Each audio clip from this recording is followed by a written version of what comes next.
Hvala lepa, spoštovani gospod predsednik, spoštovani zbrani, hvala za tako lepo udeležbo. Zdaj nekaj dobrih tednov je minilo, odkar smo vam tukaj, mislim, da ste bili večinoma vsi prisotni, predstavljali rezultate oziroma zaključke Evropskega sveta, julijskega Evropskega sveta, na podlagi katerih imamo pred sabo ta okvir, skupni okvir črpanja evropskih sredstev za prihodnjih 7 let. Tako iz večletne finančne perspektive oziroma 7-letnega evropskega proračuna kot iz sklada za okrevanje in odpornost. V seštevku so to znatna sredstva, bistveno večja, občutno večja, kot so bila kadarkoli za podobno obdobje na voljo iz teh virov. In zdaj kako se organizirati oziroma kako smo se, zdaj že lahko govorimo o preteklosti, organizirali, da bi bili uspešni ne samo pri črpanju, ampak tudi pri kvalitetnem investiranju, o tem smo že govorili in danes ne bi izgubljal besed. Tukaj ste zbrani predvsem iz tako imenovane zahodne kohezijske regije, ki je statistična tvorba, narejena na silo zaradi tega, da Slovenija ne bi izpadla še bolj iz okvira delitev evropskih kohezijskih sredstev, kjer za uvrščanje v različne okvire seveda odloča faktor razvitosti. Torej, kot je rekel že predsednik Državnega sveta prej, Slovenija nima zakonsko določenih pokrajin, imamo neke vmesne zasilne rešitve glede regionalnih delitev. Ta zalogaj nas še čaka, večino zakonodaje smo sicer sprejeli že leta 2008, ne pa ključnega zakona, ki terja dvotretjinsko večino in zaradi tega žal kljub hvalevrednemu naporu Državnega sveta, da porinjamo stvari, potisnemo stvari naprej, glede ustanovitve pokrajin zaenkrat težko rečem, da je v tej sestavi Državnega zbora kak resen obet za to, da dobimo dvotretjinsko večino za ta projekt in bo pač žal moral počakati na naslednjo sestavo, se pravi najmanj 2 leti, kar pa ne pomeni, da se mnoge priprave ne morejo izvršiti že prej. Torej, splošne okvire poznate, mislim, da bo minister Černač kasneje na začetku malo osvežil te številke, zato vas s tem ne bi utrujal. In samo nekaj stavkov o tem, kako mi vidimo, da bi se lahko v prihodnjih letih nagovoril ta problem, ko imamo 2 kohezijski regiji, ki sta statistični tvorbi in kjer skupna statistika razvitosti, skupni podatki o razvitosti ene in druge regije ne odražajo realne oziroma mikroslike, takšna kot je, se pravi dejanskega življenja. Zdaj mimogrede, mislim, da je bilo 2 leti in še nekaj nazaj zadnji čas, da bi se mogoče reorganizirali, da bi Ljubljano oziroma ta osrednji najbolj razviti, daleč nadpovprečni del, nadpovprečno razviti del Slovenije opredelili kot posebno regijo in vse ostalo kot manj razvito po statističnih podatkih. Zdaj, če bi to takrat naredili, potem se danes s tem problemom ne bi ukvarjali, bi bil manjši, bistveno manjši, bi se ga lažje reševalo, ampak nima smisla izgubljati časa z ukvarjanjem s tem, kaj bi bilo, če bi bilo, ker tega pač ni. Smo tukaj, imamo ta problem in zbrani smo in odgovorni za to, da ga pač rešujemo v okviru možnosti, kakršne so. Zdaj prej pa povem nekaj stavkov o tem. Moram žalost reči, da je ta finančni okvir, ki je bil predstavljen, v določenem delu vendarle samo opcija, zato ker enostavno v tem trenutku še ne vemo, koliko del teh sredstev bo dejansko potrebno porabiti za okrevanje po epidemiji oziroma pandemiji in koliko za razvoj in odpornost.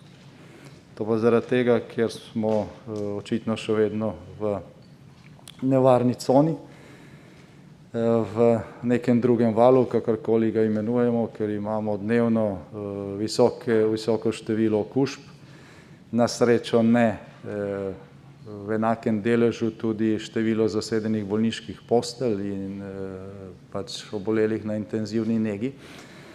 Če je ta delež enak kot spomladi, potem mi danes ne bi sedeli tukaj, imeli resnične izredne razmere.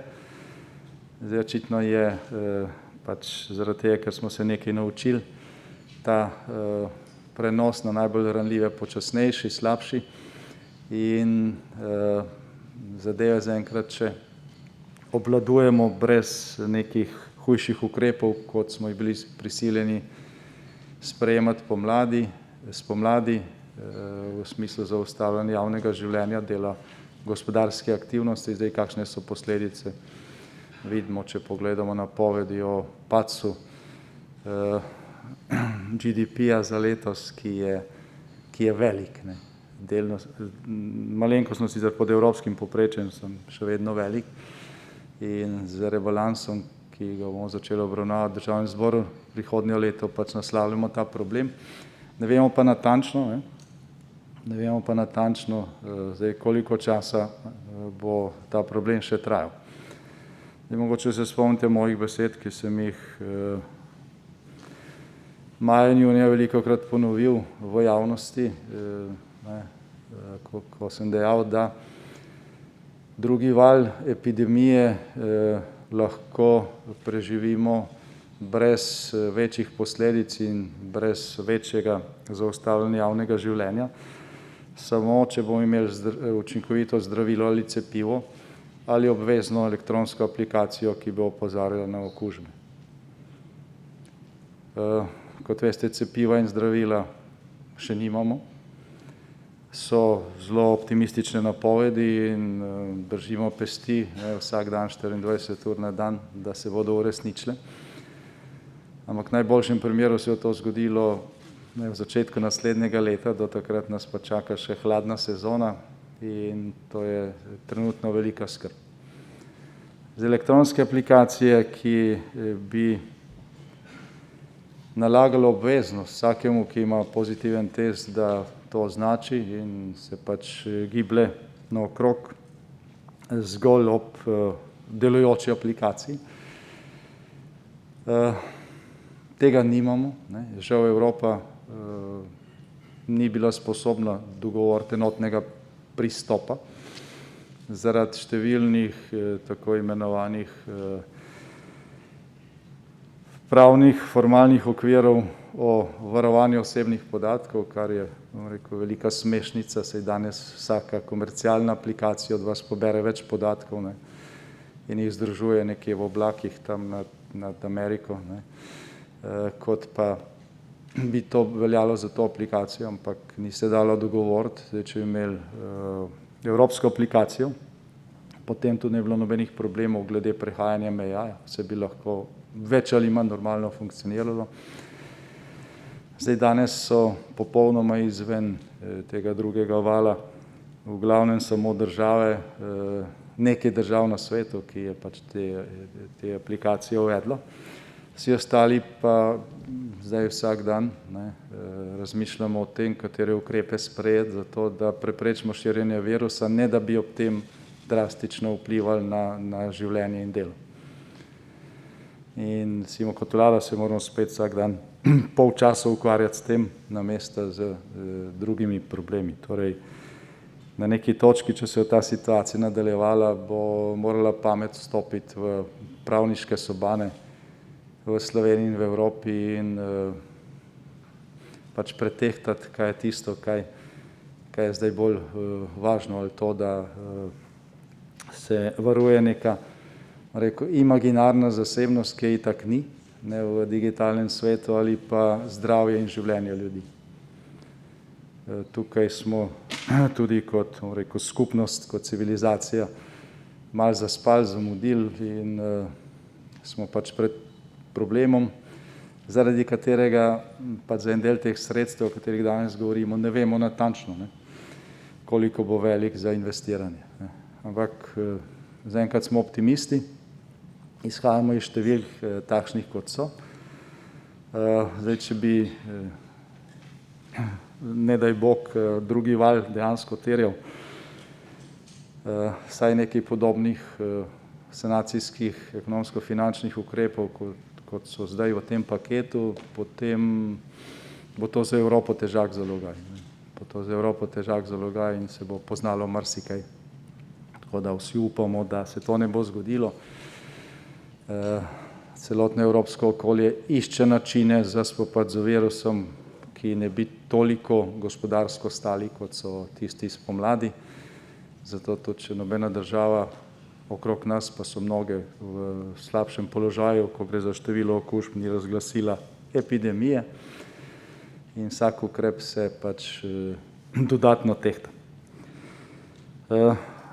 No in zdaj konkretnosti, kolikor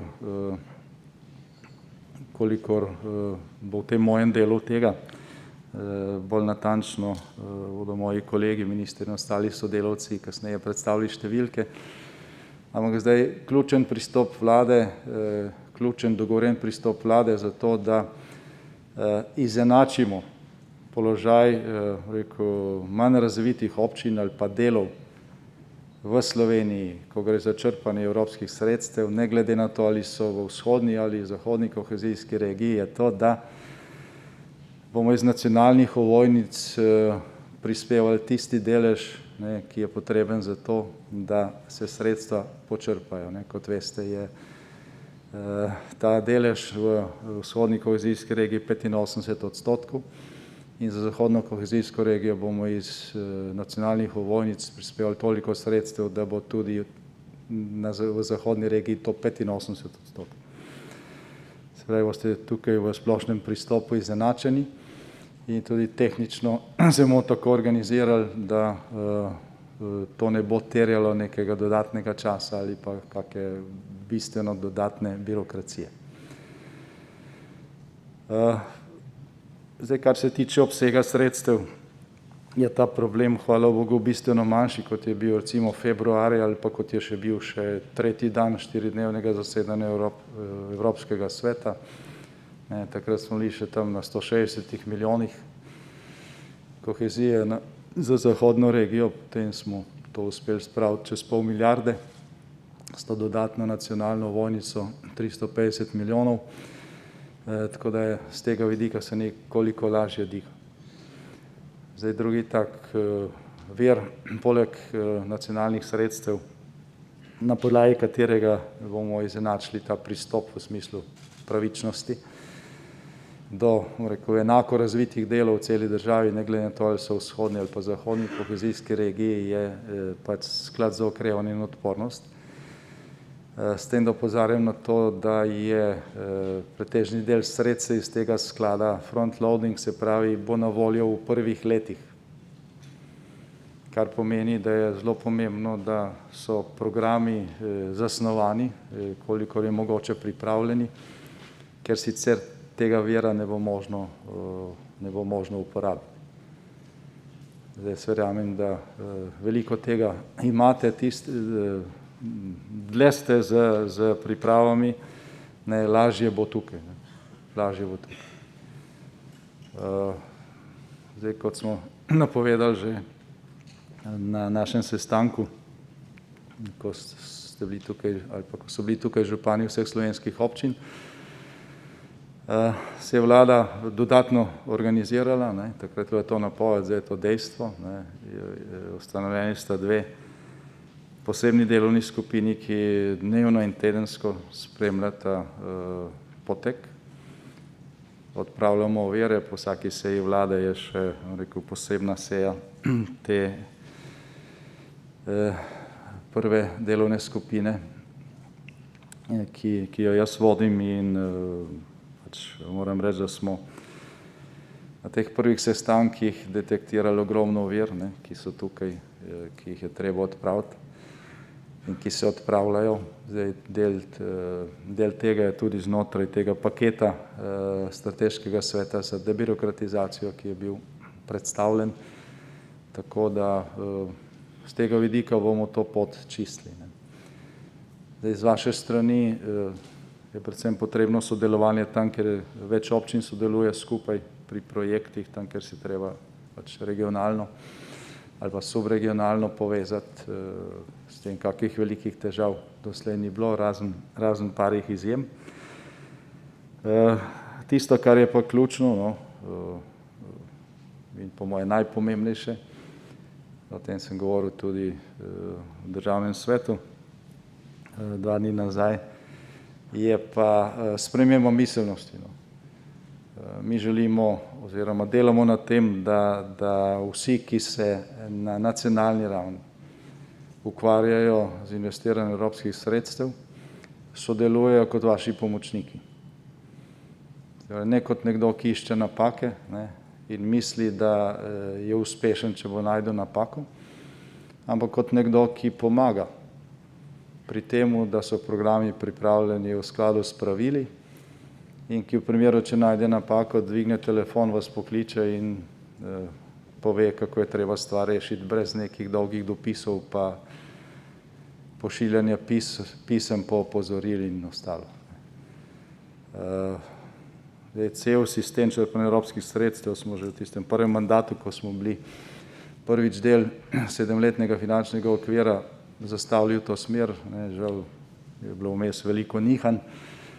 Zdaj delamo na tem in zato, da vzpostavimo ta okvir miselnosti, tudi rabimo vaše sodelovanje, se pravi, rabimo promptno odzivanje, če se stvari ne dogajajo na ta način, opozarjanje, ob tem, da se moramo pa zavedati, da osnovna pravila so določena v evropski regulativi, to je pač potrebno spoštovati, gre ponekod za komplicirane postopke in te zadeve pač treba upoštevati, ne. Ampak z nacionalne strani, z tega nivoja mora biti pač pomoč, ne pa preprečevanje, nagajanje, tudi kar se je včasih dogajalo, čeprav mislim, da tega ni bilo največ je bilo te nonšalance pač. Jaz sem tukaj zato, da to prečekiram, vi ste zato, da prav naredite, če ne naredite, ne, vas na to opozorimo, zdaj, ali se bo kaj zgodilo na podlagi tega, to pač ni moja skrb, ne. Je moja skrb, ne, to je skupen projekt, sredstva, ki so na voljo, lahko počrpamo, predvsem pa pametno investiramo samo, če bomo res sodelovali, če bomo imeli vsi pred očmi skupne koristi in dobrobit vseh. In pač posla se je treba lotiti takoj. Tako da hvala Državnemu svetu za organizacijo tega posveta, hvala za udeležbo. Z veseljem bomo poslušali in prisluhnili pripombam, kritikam in nasvetom. Danes razumite pa ta sestanek kot začetek, ne kot nekaj, kar smo se vse zmenili, dokončali, ker to je proces, ne. Stvari se bodo dogajale in velja tudi za vas, ne pošiljati dopisov, pokličite. Hvala lepa.